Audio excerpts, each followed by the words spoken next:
유명희 본부장의 WTO 사무총장 선거가 이제 거의 막바지로 치닫고 2주 내에 대략 윤곽이 나옵니다. 그러면서 각 대륙별 지지사항이 공개되기 시작하고 서서히 WTO 총장 선출 결과가 나올 것으로 보입니다. 일부 대륙은 나이지리아 후보를 지원하기로 합의를 봤음에도 아직 당선 가능성이 여전히 있다고 합니다. 특히 유럽의 두 나라는 끝까지 한국을 지지하면서 유럽 주요국들에게 자신들의 요구를 주장했다는데요. 몇 가지의 정황상 과연 유명희 산자부 통상본부장의 당선 가능성이 있을지 대략 살펴보도록 하겠습니다. 첫 번째, 유럽, 나이지리아 지원.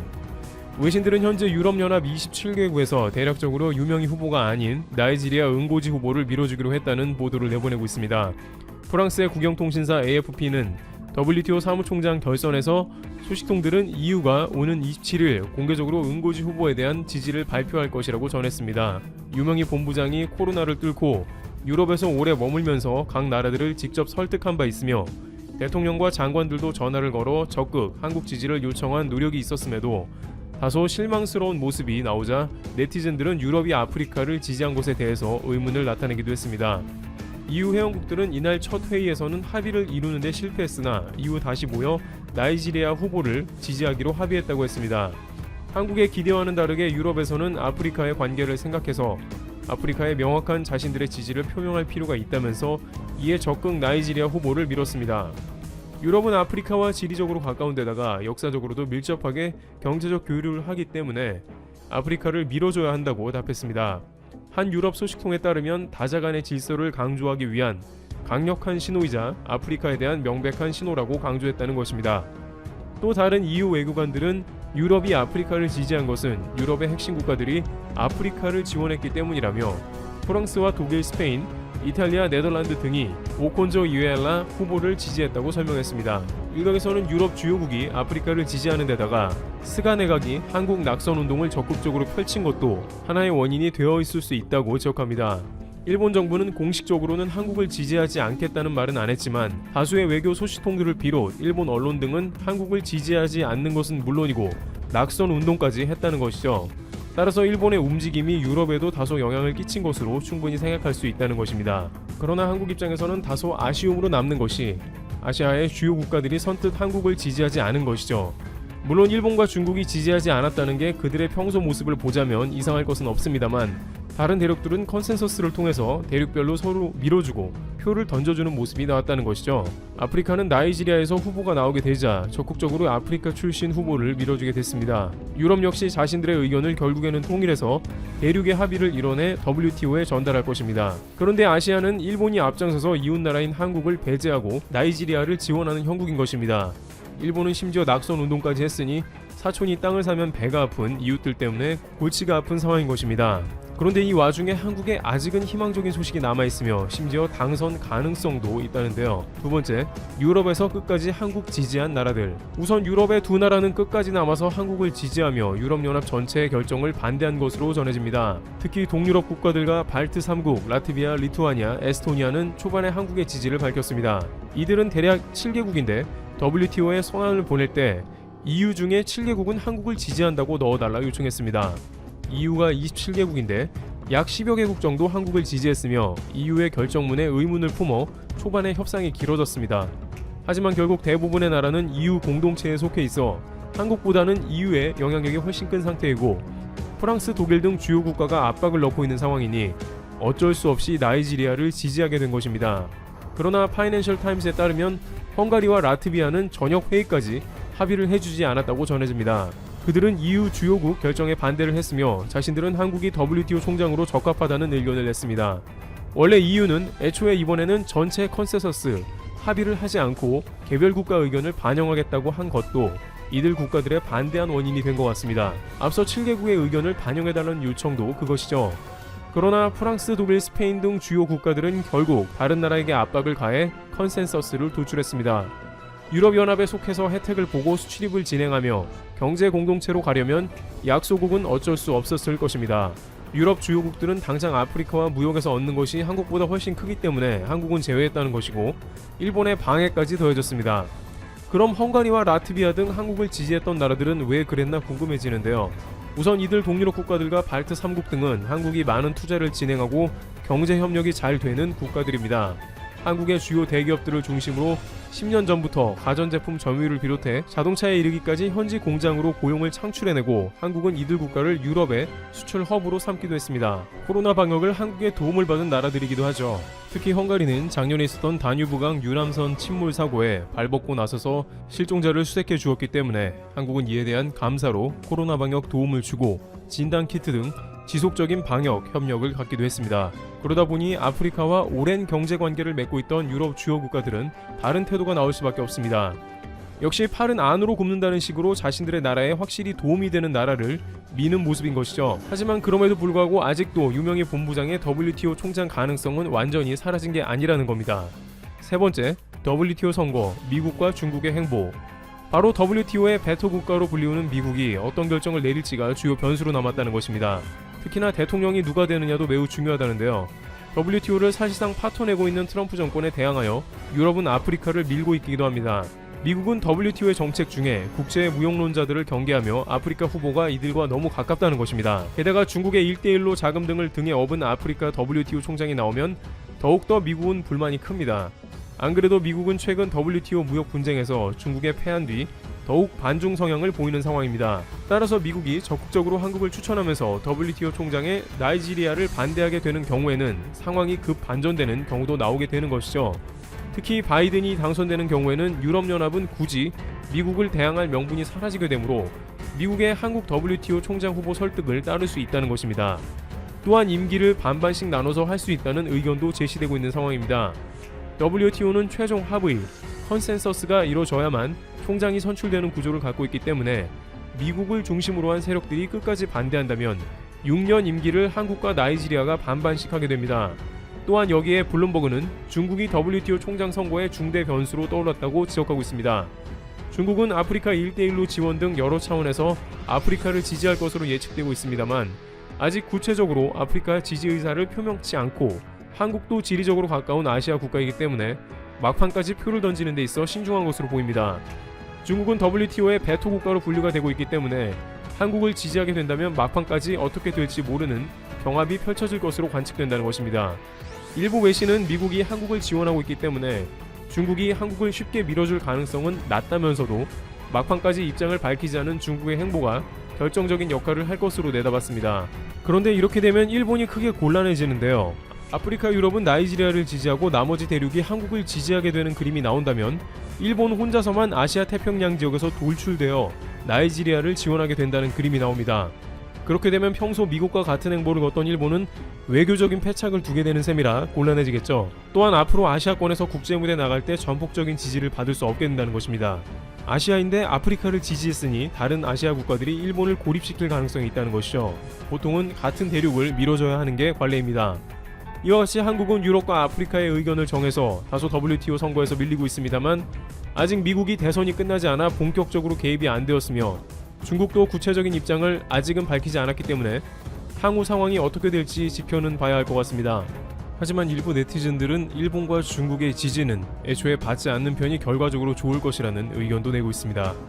애초에 결선까지도 기대하지 않았기 때문에 이와 같은 한국의 선전은 다만 일본의 방해나 그 밖의 아시아권에서 의견 통일을 못 보고 있는 것은 과정 가운데 옥의 티가 되고 있습니다.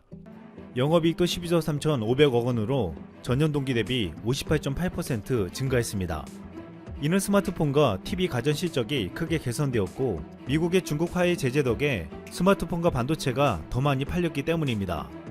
영국 BBC는 미국의 화해 제재로 삼성전자가 가장 큰 반사이익을 봤다고 보도했습니다. 화웨이가 미국 제재에 앞서 반도체 재고를 늘리면서 수요가 급증했고 스마트폰 시장에서 삼성전자가 화웨이 점유율을 일정 부분 잠식했다고 했습니다. 특히 인도에서 반중 정서가 심해지면서 삼성전자 스마트폰은 중국 샤오미를 제치고 2년 만에 1위 자리를 탈환했습니다. 그런데 이렇게 팬데믹 상황에서도 놀라운 성적을 낸 삼성전자를 향해 한 일본 언론 매체가 어이없는 소리를 꺼내들었습니다. 삼성전자, 일본에 감사하라 라는 말이었습니다. 지난 25일 발세한 이건희 회장이 보고기사에 그의 경영수완만 치켜세우고 일본에서 배우고 자른 것에 대해서는 전혀 언급이 없었다는 것이었습니다. 이같이 보도한 극우 성향 언론 데일리 신초는 2020년 베스트 글로벌 브랜드에서 삼성전자는 애플, 아마존, 마이크로소프트, 구글에 이어 5위를 차지했다고 했습니다. 그러면서 그런 IT 제국을 이끌어온 이건희 회장을 말할 때 일본을 빼놓을 수 없다고 주장했습니다. 한 일본 네티즌은 일본이 가르쳐줬다, 일본이 도와줬다, 일본에 감사하지 않으면 안 된다 라고 말했고, 또 다른 일본 네티즌은 한국 경제는 모두 일본에게서 배워 일본으로부터 세계시장 점유율을 빼앗아왔다고 주장했습니다. 그러자 우리 네티즌들도 발끈했습니다. 고인한테 숟가락 얻고 싶은 마음 이해한다. 삼성한테 다 내주니 그 배아픔도 이해한다. 백제 선조들을 매일같이 감사드리며 절하라. 다 망한 나라, 우리나라 전쟁 때문에 살아난 걸 먼저 감사하고 그 돈으로 우리나라 못살게 군 거부터 사과해라. 망해가는 일본에게 배울 게 있지. 그렇게 하면 망한다는 것. 이제 약탈해갈 만만한 나라가 없어 망해간다는 것. 일본은 삼성을 비롯한 한국 기업들이 자신들에게 배웠다고 감사해야 한다고 말했지만, 우리 네티즌들은 이에 앞서 백제 선조로부터 선진 문물을 받아들이고 한국 전쟁으로부터 경제적 이익을 취한 것을 일본이 먼저 감사해야 한다고 통쾌한 참교육을 해주었습니다. 일본 니혼게이자이 신문은 삼성을 향해 미울 정도로 강하다라고 표현했습니다. 그동안 삼성은 끝없는 변화와 혁신으로 세계 1위 일본 기업들을 하나씩 꺾고 1위 전자기업 삼성전자를 세계 최대 기술기업으로 만들어냈다고 했습니다. 그리고 일본의 디지털 가전은 시장의 요구를 고려하지 않은 경영 방식으로 삼성의 선두 자리를 빼앗겼다고 자책했습니다. 삼성전자가 1974년 처음 반도체를 만든다고 했을 때 일본은 크게 비웃었습니다. 일본의 미쓰비시 연구소는 삼성이 반도체를 할 수 없는 5가지 이유를 내놓으며 이렇게 말했습니다. 반도체 사업은 내수가 있어야 하는데 고작 1인당 국민총생산 600달러에 한국의 기본적인 수요가 생길 리 없다. 전량은 수출에 의존해야 하는데 도대체 어떤 나라가 한국의 반도체를 사겠는가? 이런 조롱의 삼성은 더욱 이를 악물었습니다. 언제까지 일본의 기술 속국이 되어야 하느냐며 기술 식민지에서 벗어나는 일을 삼성이 하겠다고 나섰습니다. 일본은 미국의 반도체를 모방해서 성장했지만 한국은 절대로 못할 것이라고 무시했습니다.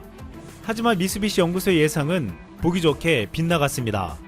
반도체 선언 18년 만인 1992년 한국은 일본을 누르고 메모리 반도체 1위에 올랐습니다. 일본의 조롱과 자만에 찬물을 끼얹은 것입니다. 이뿐만 아니라 삼성은 1970에서 1980년대 가전 왕국이라 불렸던 일본을 보기 좋게 눌러버렸습니다. 더 이상 재팬 넘버원이라는 말을 쓰지 못하게 만든 것입니다. 한국의 삼성과 LG는 변화와 혁신에 발빠르게 대응하며 세계적인 가전을 만들어냈지만 일본의 가전기업들은 현실에 안주하며 느린 속도로 트렌드 변화를 따라잡는데 완전히 실패했습니다. 삼성전자는 최근에도 지속적으로 혁신을 이뤄내며 이제는 사람 눈을 능가하는 유곡화서 이미지 센서에 도전하겠다고 선언했습니다. 또한 삼성전자는 CJ 올리브 네트워크스와 손을 잡고 인공인간 프로젝트 네온 사업 협력을 시작했습니다. 네온이 실제와 같은 자연스러운 형상과 행동을 실시간 반응형으로 제공하는 코어 R3 스포트웨어가 스타랩스에서 개발하는 핵심 기술입니다. 이 기술을 통해 인공인간 네온은 개인화된 뉴스를 전달해주는 AI 앵커나 제품을 추천해주는 쇼핑 호스트, 매장에서 고객 응대를 하는 점원 등이 될 수 있다고 했습니다. 또한 삼성전자는 혁신과 더불어 내년에는 5G 확대와 폴더블 폰 등의 모델을 늘려 더욱 업계 점유율을 늘려나갈 계획입니다. 삼성전자가 일본 기업들을 제치고 세계 5위의 기업으로 우뚝 선 데는 늘 자만하지 말자고 말해온 위기의식이 있었습니다. 2002년 삼성은 사상 처음으로 소니의 시가총액을 앞지르고 분기 영업이익이 2조 원을 넘어섰습니다. 이때 삼성전자에서는 잔치를 하기보다는 삼성전자가 5년 10년 뒤에는 무엇으로 먹고 살 것인가를 고민했습니다. 또한 반도체 경기가 최고조에 올라 영업이익이 20조 원을 넘었던 2004년에도 모든 것이 가장 잘 돌아가는 지금이 가장 큰 위기 상황이라는 말이 삼성 내에서는 긴장감을 가지게 했습니다. 삼성전자가 애플을 두르고 세계 스마트폰 시장 1위에 오른 지 3년째인 2014년에도 자만하지 않았습니다. 이때 나온 말이 세계 최고였던 노키아도 몰락했다. 자만하면 안 된다였습니다. 이같이 삼성이 소리를 누르고 애플을 뛰어넘을 수 있었던 배경엔 마법 같은 위기 경영이 있었습니다. 현실에 안주하고 변화와 혁신을 게을리하게 되면 어떻게 되는지 일본이 정확하게 보여주고 있기 때문입니다. 이제 삼성전자는 이미지 센서 1위의 소니를 또다시 맹추격하고 있습니다. 영국 조사업체 옵티아에 따르면 소니 이미지 센서 시장 점유율은 금액 기준 2019년 53.5%로 압도적인 1위였습니다. 삼성은 2위였지만 점유율은 18.1%로 소니와 격차가 컸습니다. 하지만 올해 상반기에는 각각 42.5%, 21.7%를 기록했습니다. 반년 사이 양사의 격차가 35.4%포인트에서 20.8%포인트로 축소된 것입니다. 이런 와중에 삼성전자가 화웨이를 제치고 세계 스마트폰 1위를 탈환했다는 소식이 전해졌습니다. 시장조사 업체 카운터포인트는 3분기 세계 스마트폰 시장 조사 결과 삼성전자가 점유율 22%로 1위에 올랐다고 30일 밝혔습니다. 이어 화웨이, 샤오미, 애플, 오퍼 등 순이었습니다. 또한 삼성 엔지니어링은 지난 28일 멕시코에서 4조 5천억 원의 수주를 따냈습니다.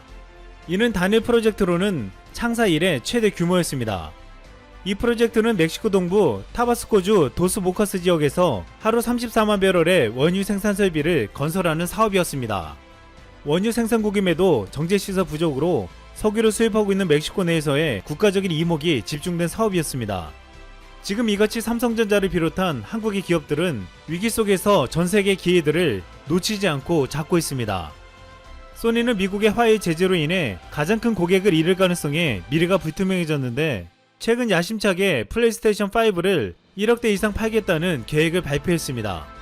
한때 일본 최대 가전기업이었던 소니가 가전과 스마트폰에 이어 이미지 센서까지 위협받고 이제는 게임기만 팔 수밖에 없는 처지가 될 수도 있다는 말이 나오고 있습니다. 전문가들은 이 같은 결과가 항상 미래를 준비해왔던 삼성과 현실에 안주했던 소니와의 차이라고 했습니다. 한 국내 네티즌은